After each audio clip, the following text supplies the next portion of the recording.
All right. Hi, ladies. Let's see who is online. Let's see who is going to join us today. I haven't done a live in quite a while. I've been so busy with Esther mandates. So I thought, let me look at my schedule and let me start scheduling a regular, live where I go live. I'm not even sure. Yeah, the microphone is going to catch me on my phone. Anyway, so I was thinking of doing a weekly live class. So whoever shows up, come and join me. Come and reply in the comments. Come say hi. Let's see who's online. I'm going to try and do it every Thursday. I thought every Thursday 4 p.m. SAST. So that would be I assume 3 p.m. UK time. It would be, I think, 10 a.m. EST, and then it would be, so it's 4 p.m. Then it's gonna be, oh my goodness, my math is so bad. Okay, it's probably gonna be 7 a.m. PST. I think so, because Pacific time is like 9 hours. We are 9 hours ahead of Pacific time. So if it's 4 p.m., then assuming it is going to be 7 a.m. Mountain time. So I think PT is Mountain time. I'm not sure. So 8, 9, 10, 11, 12, 1, 2, 3, 4. Yes. So 7 p.m. PT, 10 a.m. EST, 3 p.m. UK, 4 p.m. South African Standard Time, or Central African Time. And wherever you are in the world, just check, just do like a conversion on your Google and check which time it will be. But I'm going to try and do this consistently. Some weeks would be busy or hard because obviously I have clients and calls all over the show. But I'm going to try and see if I could consistently go live weekly, once a week. Okay. So if you're listening in, say hi, say whether you can hear or see me. I just want to see, I'm just on a live. I just want to see if I can hear and see myself. Just hold on for me. Let me just check on my computer. We had a day today. We went to Home Affairs and we just didn't get helped. They wanted us to bribe them. They asked us to bribe them, so we actually came home. I can see myself and just see if I can hear myself. I do. Anyway, if you want to hear about that story, you can go and check my personal profile. I typed something about that. Anyway, today I want to talk to you about selling without sounding sleazy. And, maybe you feel that sales feel gross to you and you want to know how to fix that. Or maybe you're just afraid of selling and you're watching this trying to look for ways to convince yourself to do this. Or maybe you want to make a shift so that selling becomes easier for you. So that's what we're going to discuss in this live. So I'm just going to go through a few points. This is going to be very informal. So if you've got a question, even if you're watching on the replay, say #replay and then ask your question and I will circle around getting to it again. All right. So, and this is interactive. So please ask questions. Hi, Susan. Thank you for watching. How are you doing? I'm just doing an impromptu live quickly. So I said I was going to try and do a weekly live, getting back into my live routines after, building the Esther mandate. I was so busy with figuring all of that out, but most of the admin is now in place for Esther mandate. So I can now focus back on the Unstoppable Faithpreneur Tribe and the things that I'm doing here with you guys. So we're talking about selling without sounding sleazy. So some sometimes, or some people might feel like sales feel like you need to manipulate people or you need to push people. And I know most of us have been on these sales calls where you feel like people are trying to push you to make the buying decision, or they're trying to manipulate you into making this decision. And I feel like as Christian female entrepreneurs and experts, this is not the way for us. We don't want to convince someone that's getting on a call with us. We don't want to coerce them. We don't want to manipulate them into making a buying decision with us. They need to evaluate their situation and our product or service and decide, is this a good fit? Is this the right place? And that needs to happen even before the sale. So we need people to be bought in with us as a person. They need to be bought in with our system, how we do things.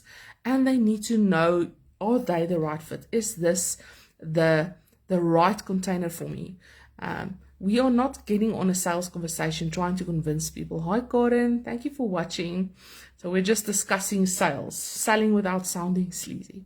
So you probably think, being a Christian means never asking for the sales. So some of us have this limiting belief that if you're a Christian, we're not allowed to charge for our services because you can't sell the gospel.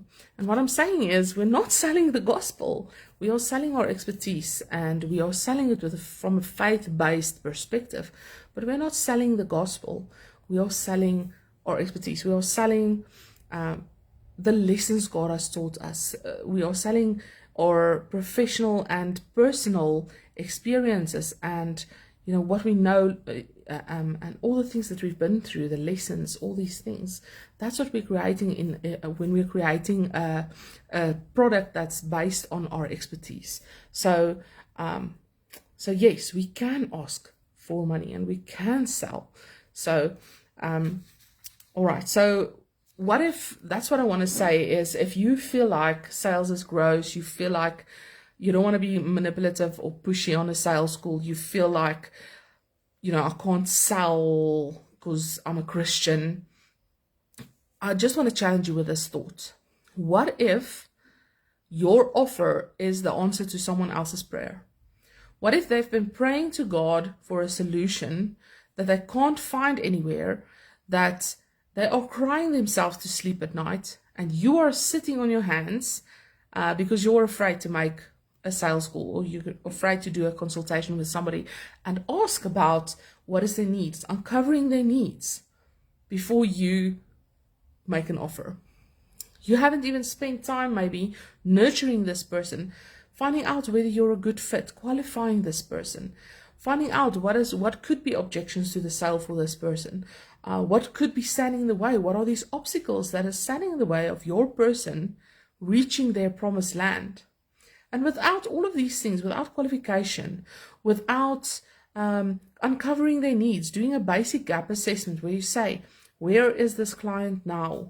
Where do they want to be? What is this promised land for them? And what are the boulders that are in between them and their promised land that they would really like to solve before they reach the promised land, so that they can trust that this path is taking them somewhere? Hi, Sandra. Thanks for popping in. So we're just talking about selling without sounding sleazy. So that is very important before we get on a sales call, that we've built a bit of a relationship with this person. This person understands who we are. This person understands our methodology.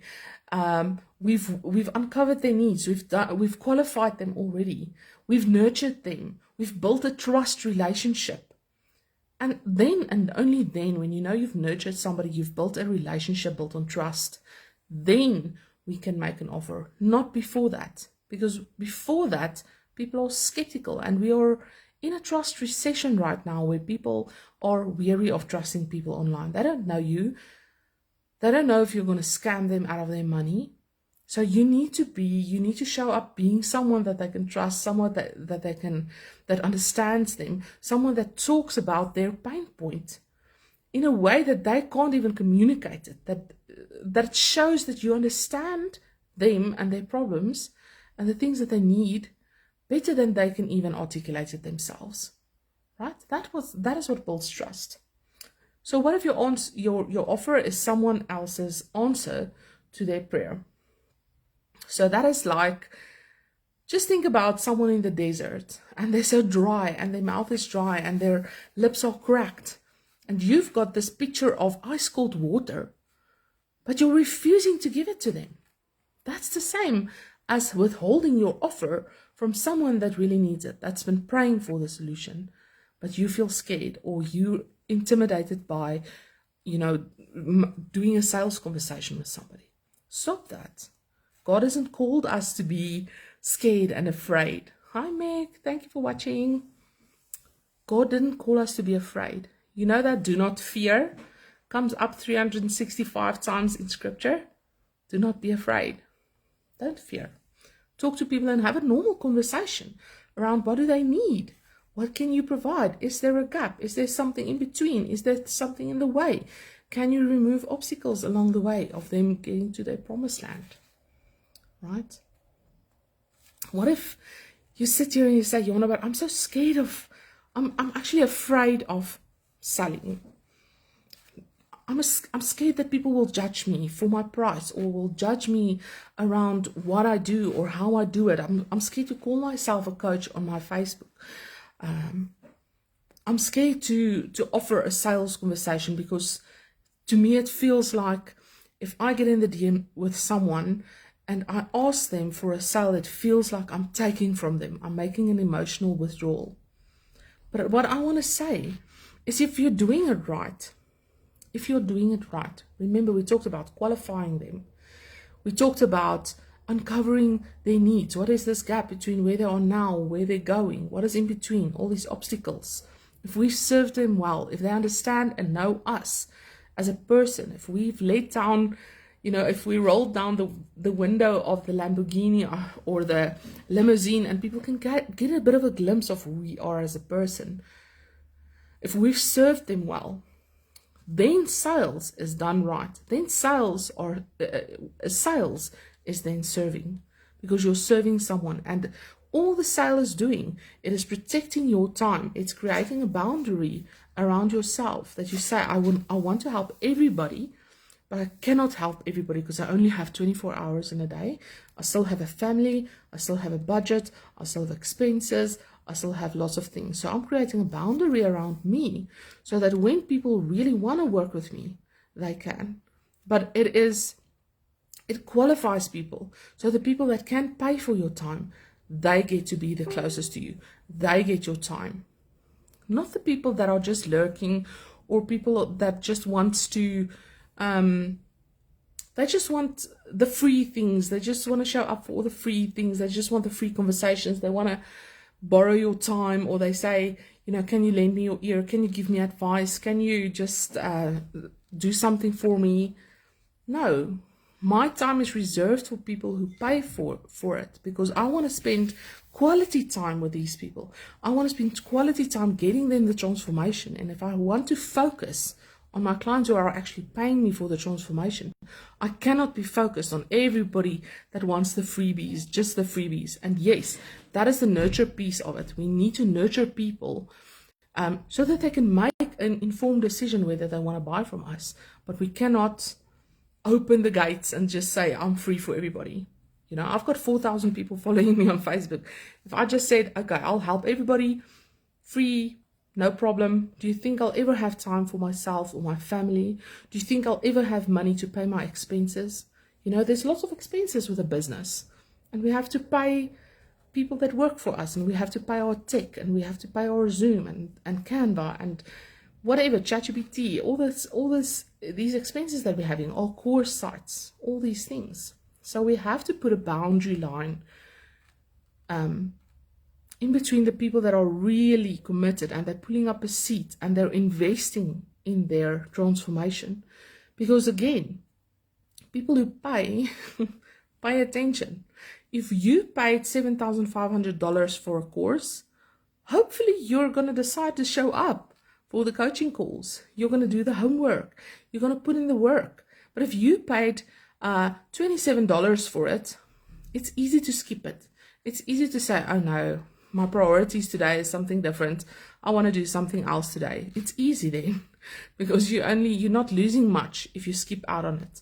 But if you pay a lot of money, if you pay $7,500, you pay $15,000, you will show up because you've paid for that. If you value your money, if you value your time, if you value the transformation, you will pay for it. Right. So sales done right is serving, and serving is sacred. If we look at Jesus, Jesus is our example. We are supposed to be followers of Jesus, right? So if we say that we are followers of Christ, what did he do? One of his biggest values was service. He washed his disciples' feet on the same day that he was going to be crucified. He let the blind man interrupt his walk to the cross just because he needed help. And he stopped everything, stopped the disciples, stopped everyone that tried to silence that man. And he said, what can I do for you? Just for a minute, close your eyes. Close your eyes. And just breathe a bit.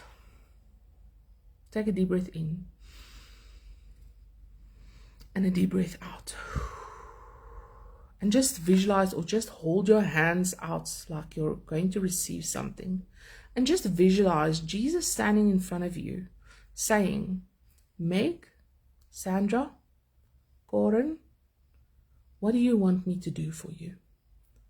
Because that's what he did. He stopped everyone, stopped the procession, stopped the people trying to silence that man. And he took that man by the hand and he said, what do you want me to do for you? And if we are followers of Christ, that is what we need to do, is we need to ask people, what is it that I can do for you that can bring you forward? And that's why I said my business is very much a ministry, but yes, it is also very much a business. So a business and a ministry. I try to, I do the 5-day pop-up trainings, and I know, Meg, you are in my pop-up, my crash course. Sandra, you are in my crash courses, and hopefully you can vouch for that. But, and I just want to see if I can see any comments. If you've got any comments, you can drop them below. I will see if I can check them out on my thing. Okay, that's Q&A. I don't want Q&A. Okay, but it's very valuable to do the crash course with me. If you haven't done the crash course, say, hey, Yana, I would love to do the crash course. I will qualify you. I will send you a document.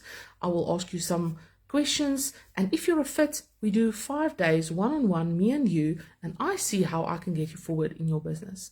That's what I do, because selling for me is serving you first, showing you that I know what I'm doing. I know what I'm talking about. I can solve your problems for you. Okay. So, if we think of Jesus' example, he didn't whisper the gospel. He told people boldly. He was not afraid. So we should also not be afraid of sharing what God has placed in our hearts, what God has uniquely equipped us to do for him in the kingdom. We should be bold. And our preacher Sunday asked us, we are busy with the Beatitudes, and we did the last one around blessed are those who persecute us, for they will have a reward in heaven. And I was just, like the preacher said, what if, are you bold? Are you bold for the kingdom? Because there's no time anymore to be a secret agent. We need to be bold for the kingdom. We need to be at a point where we feel like we're persecuted. Otherwise, we're doing it wrong. We need to be bold for the kingdom. And it challenged me to thinking, how can I be more bold? I don't think I'm a secret agent. People know I'm a Christian. But how can I be more bold for the kingdom? And one of the things is being bold about our offers, being bold about what God has gifted us to do and what we can do for others and how we can transform other people's lives. Stop cowering behind whatever, maybe your looks, maybe whatever you're thinking is these limiting beliefs that stands in between you and helping people, the people group that God has specifically assigned you to. The hearts that you're praying for, that you're saying, Lord, send me prepared hearts. But you don't want to get on a sales call with them. How are you going to help them if you're not going to find them? They're not going to throw themselves on your car windshield. You need to go out and find them, right? People shouldn't always just have to come find us. We need to go find them. People are very much stuck in their limiting beliefs. And if we don't go find them and break their limiting beliefs and show them that there's better, show them the promised land, show them there's transformation, people are going to stay stuck. they're going to stay stuck, right? Okay. So, how can we make a shift that will make sales feel easier for us? Because to be honest with you, sales used to drain me as well. I used to dread, having a conversation or going into the sales part of a relationship, right? Because it's if you look at organic marketing and sales, it is the attract part, and then you nurture people, and then you go over into a sales conversation, and then afterwards it is serving. So I used to dread, I loved attracting the people. I loved nurturing them in my groups and creating things for them to consume and doing challenges and all these things. But I used to dread the sales conversation. And I think it's because I didn't understand what to do. And that's why I hired my business coach in 2023. I hired a business coach to teach me specifically on sales because I was so afraid of it, because I didn't know. I think if you don't know, then that's what keeps holding you back. That's what makes you feel like, oh, I'm not sure what to say. I'm not sure how to show up. I'm not sure what to do. I'm not sure the structure. I'm ChatGPTing everything, or I'm duct taping things together, but I'm not really sure what to do. So I thought that I needed scripts or tricks to convince people to make the sale. That's how I thought before I hired my business coach. But I learned in the end that when you sell from conviction, when you believe in yourself and your offer, when you know you can get the transformation for the client, then you don't need to convince anybody. It feels clean. Your conscience is clean because you know, if this person signs up with me, I'm going to get them the result.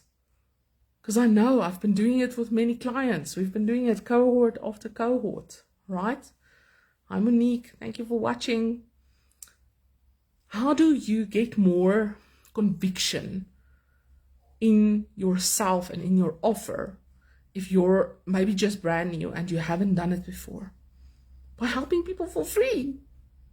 By saying, hey, let me get you that result. And in return, if you liked it, if it was good value for you, would you mind giving me a testimonial? As easy as asking for a little testimony. And it doesn't have to be a 10-minute elaborate testimonial with a waterfall behind you. Just take your phone, a 1-minute selfie. That will help me tremendously. So asking people that you've really helped for a 1-minute selfie testimonial, even giving them a basic script. So I just did the Attraction Amplified crash course with Yana. Before I was this, after this I was that. Would I recommend Yana? That's it. Just that. And if you give them that little script, it's easy. You remove this boulder in their mind of, oh my goodness, I need to create a testimonial. I need to be professionally make up. I need this background, and I need all of these things. No, just grab your phone, say, this is my name. This is what I've done. Before I felt like this. Now I feel like this. Would I recommend it? Yes or no? That's all people need to know. Right? And you give that little script to somebody saying, okay, I've helped you for these sessions to solve this specific problem. Was it helpful to you? Yes, it was. Would you mind giving me a 1-minute testimonial? Okay. And now you're racking up testimonials, number one. So it makes you feel better about your offering because you see you're really helping people. It gives you practice time. It helps the other person move forward. It builds community. So it's just a win-win-win all along. So if you don't feel the conviction of your offer, it means that you don't have the confidence. And confidence comes only when you take action. So when you take action, it breeds confidence. And this confidence gives you that conviction that you know what you're doing, that you know that you can get the result for someone, right? Because you've done it before, because you've seen it. You've seen them getting the result. Right? And now you believe in your offer. And now when you make that conversation about making a sale, it is not sleazy. It's not something that you're pulling out of your thumb. You know you can get the results for that person. That's why you sell from conviction. Okay, not from convincing. Okay. So, and that is like holding the door open. You know, the door is open. And if your prospects are ready, they just walk in. We're not pushing someone through the door. We're not coercing someone. We're not carrot or sticking them through the door, manipulating them. They walk through it themselves. If they're ready to make that decision, to step up for themselves, to pull up a seat at the table for themselves, they are going to say yes. If not, maybe they need time, maybe they've got some limiting beliefs, maybe you haven't uncovered their needs properly, maybe they still have spiderwebs and objections in their mind about why they can't get it. Maybe the enemy is still in their head, spinning lies about why they can't get to the promised land, right? So it's our job to get them to a point where they're ready,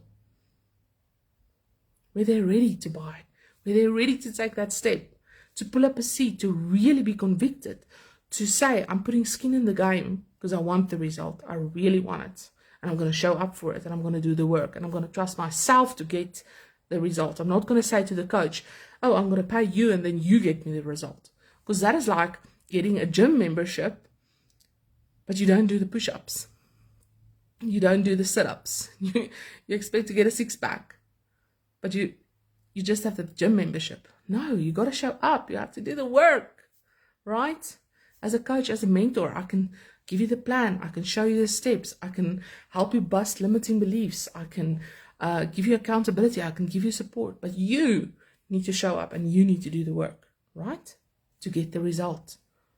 Follow the plan. Trust the process. All right. So that's what I wanted to share with you today. So if selling sounds sleazy, and sales feel gross, if you're afraid of selling, if you want to make a shift, make sales feel easier, your offer, remember that your offer is the prayer to someone else's, is the answer to someone else's prayer. Sales done right is serving, and serving is sacred. And when you sell from conviction, not convincing, it feels clean. All right, ladies, drop your main takeaways below. Drop your feedback below. I'd love to hear. And I hope you have a fabulous weekend. No, not weekend. We're on Monday. Oh, my soul. Listen, I had a crazy day today. So I hope you have a lovely week. Actually, I just want to share with you, it is now on my time. It is 6. It's 10:06 in the evening, my time. But I know, Sandra, for you and Meg, it's still early in the morning, not too early, but it's, well, it's 12, just after 12. But Andrea will host, Andrea is hosting a call in Esther Mandate in about 50 minutes. So she's hosting a call. So I'd love to see you all there. I'm going to be joining. So I'd love to see you all there. You can go into Esther Mandate. It is Esther Mandate. Let me just I always forget my own group's name. Esther Mandate, Legacy Builders and Global Leaders. Go into the group, go into the chat, the link to the, I'm not sure if she's going to do it on Zoom, actually. I think she's going to do it on a Facebook Live too. So go to the group, join us there in about 50 minutes, and let's do Andrea's session. And then tomorrow morning, early, which is probably going to be too early for you, Sandra and Meg. It's going to be 10 a.m. Central Africa time. So that'll be, wow, that will be 4 a.m. your time. Anyway, 4 a.m. EST, but 10 a.m. South African time. Mickey, our other Esther facilitator, will be doing her first training. And then what else have we got for the week? Let me just see what else is on the menu. Let me just lift up this thing. Yes, and then Sandra, I'll see you on Saturday for our call. What else? And we have a corporate prayer on Saturday. It will be 12 p.m. EST, 6 p.m. Central African time or South African time. And then, yeah, that is about it for the week. All right, ladies. So hopefully we can do this every Thursday at 4 p.m. So that will be 10 a.m. in the morning on a Thursday. And I'm planning to go live more in this group and more consistently, maybe once a week. We'll see if I can do a weekly show. Let's see how that goes. All right, ladies, I'm going to love and leave you. I hope you have a wonderful week. Be blessed. Bye.